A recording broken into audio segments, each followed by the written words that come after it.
Hi friends, எல்லோரும் எப்படி இருக்கீங்க? நாங்கள் ரொம்ப நல்லாயிருக்கோம். இன்றைக்கி என்ன வீடியோன்னு பார்த்திங்கன்னா, எங்களோட வீக்லி ஹேர் கேர் ரொட்டீன் தான். நானும் பாப்பாவும் எப்படி வந்து ஹேர் மெயின்டைன் பண்ணுறோம் அப்படின்னு சொல்லி காமிக்கிறேன்.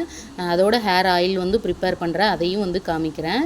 அதுக்கான பொருளெல்லாம் எடுத்து வச்சிட்ருக்கேன். செம்பருத்தி பூ, கருவேப்பிலை, வெட்டி வேர், அதுக்கு வேம்பாலம் பட்டை, ரோஸ்மெரி இது எல்லாத்தையும் ரெடி பண்ணிவிட்டு ஆயில் ப்ரிப்பேர் பண்ணலான்னு அதை தான் ஸ்டார்ட் பண்ணியிருந்தேன். ஒரு இரும்பு கடாயில் வந்துட்டு தேங்காய் எண்ணெய், வெறும் தேங்காய் எண்ணெய் மட்டும் யூஸ் பண்ணுறதில்ல, நான் 3 எண்ணெய் யூஸ் பண்ணுவேன். தேங்காய் எண்ணெய், அதுக்கப்புறம் வந்து நல்லெண்ணெய், கொஞ்சமாக விளக்கெண்ணெய் ஊற்றுறது வந்து வீடியோ ஷூட் பண்ண மறந்துட்டேன். நல்லெண்ணெய் ஊற்றிட்டு அடுப்பை லோ ஃப்ளேமில் வச்சுட்டு ஃபஸ்ட்டு வந்து வெந்தயம் சேர்த்துக்கலாம். அதுக்கப்புறம் எடுத்து வச்சுருக்க எல்லா பொருளையும் வந்து அது கூட சேர்த்துக்கிறேன். வேம்பாலப்பட்டை மட்டும் கடைசியாக சேர்க்கணும். மற்ற பொருள் எல்லாத்தையும் வந்து சேர்த்துட்டு ரோஸ்மெரி இது கூட போட்டுட்டு அடுப்பை லோ ஃப்ளேமில் வச்சு கிளறி விட்டுட்டு, ஹை ஃப்ளேம் கொண்டே வரக்கூடாது, லோ ஃப்ளேம்லேயே வந்து நுரை அப்படியே மெதுவாக இதாகி பாருங்கள், நுரை பொங்கி வருது. அதுக்கப்புறம் லாஸ்ட்டாக இறக்க போகிறதுக்கு ஒரு 5 நிமிஷத்துக்கு முன்னாடி வேம்பாலப்பட்டை போட்டுட்டு ஆஃப் பண்ணிடலாம். 5 நிமிஷம் கழித்து ஆஃப் பண்ணிடுங்க. நுரெல்லாம் அடங்கினதுக்கப்புறமே அப்படியே ஓவர் நைட் அந்த இரும்பு கடாயிலே விட்டுருங்க. அடுத்த நாள் வந்து வடிகட்டி நம்ம வந்து பாட்டிலில் ஸ்டோர் பண்ணி வச்சுக்கலாம். ஆயில் ப்ரிப்பேர் பண்ணதுமே வந்து பாப்பாவுக்கு வந்து தடவ ஆரம்பிச்சிட்டேன். இந்த வீக்லேயே வந்து பார்த்திங்கன்னா நான் இதோட 3வது டைம் ஆயில் ப்ரிப்பேர் பண்ணுறேன். நான் ஆல்ரெடி ப்ரிப்பேர் பண்ணது எல்லாமே காலி ஆயிடுச்சு. வந்துட்டு ஆயில் தடவிட்டு மறுபடியும் தலையை வந்து முடி இந்த மாதிரி கவுத்து போட்டு கீழ்ப்பக்கமாக இருக்க மாதிரி வந்து நல்லா மசாஜ் பண்ணணும். மசாஜ் பண்ணிவிட்டு லாஸ்ட்டாக நுனி முடி வரைக்கும் ஆயில் அப்ளை பண்ணுங்கள்.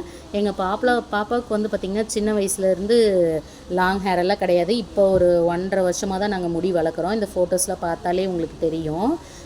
ஆயில் வந்து அப்ளை பண்ணிவிட்டு நல்லா சிக்க எடுத்துகிட்டு அதுக்கப்புறம் வந்து குளிச்சுட்டு வந்ததுக்கப்புறம் எங்கள் பாப்பாவோட ஹேர் வந்து பார்த்திங்கன்னா இப்படி தான் இருந்துச்சு.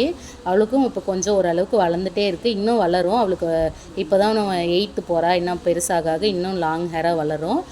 எனக்குமே வந்துட்டு லாங் ஹேர் தான் சின்ன வயசுலேருந்து, முடி அடர்த்தியாக இருக்கும். இருந்தாலுமே இந்த ஃபோட்டோவில் பார்த்திங்கன்னா தெரியும், கொஞ்ச நாளைக்கு முன்னாடி வந்து கொட்டிருச்சு.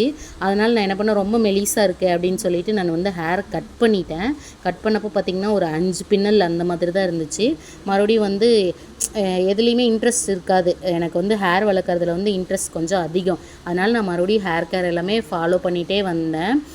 ஒரு 6 மாதத்துக்கு அப்புறம் வந்து பார்த்திங்கன்னா மறுபடியும் முடி வந்து அடர்த்தியாகவும் கொஞ்சம் லென்த்தாகவும் வளர ஆரம்பிச்சுது. இந்த வீடியோ பார்த்திங்கன்னா உங்களுக்கே தெரியும், அந்த ஃபஸ்ட்டில் உள்ள ஃபோட்டோக்கும் இந்த வீடியோக்கும் அதில் வந்து ஒரு 5 பின்னல் கூட போட முடியல, இதில் வந்து ஒரு 12 பின்னல் வந்து வந்திருக்கும். அதுக்கப்புறம் வந்து பார்த்திங்கன்னா ஹேர் ஆயில் வந்து இந்த மாதிரி பாட்டிலில் தான் ஸ்டோர் பண்ணி வைக்கிறேன். என்னோடய ஹேர் ஆயில் உங்களுக்கு வேணும் அப்படின்னா டிஸ்கிரிப்ஷனில் வந்து வாட்ஸ்அப் நம்பர் கொடுக்குறேன், வந்து நீங்கள் வந்து மெசேஜ் பண்ணி வேணும்னா வாங்கிக்கோங்க. என்னோடய வீடியோ பிடிச்சதுன்னா சேனலுக்கு சப்ஸ்கிரைப் பண்ணுங்கள். ஓகே ஃப்ரெண்ட்ஸ், பாய்.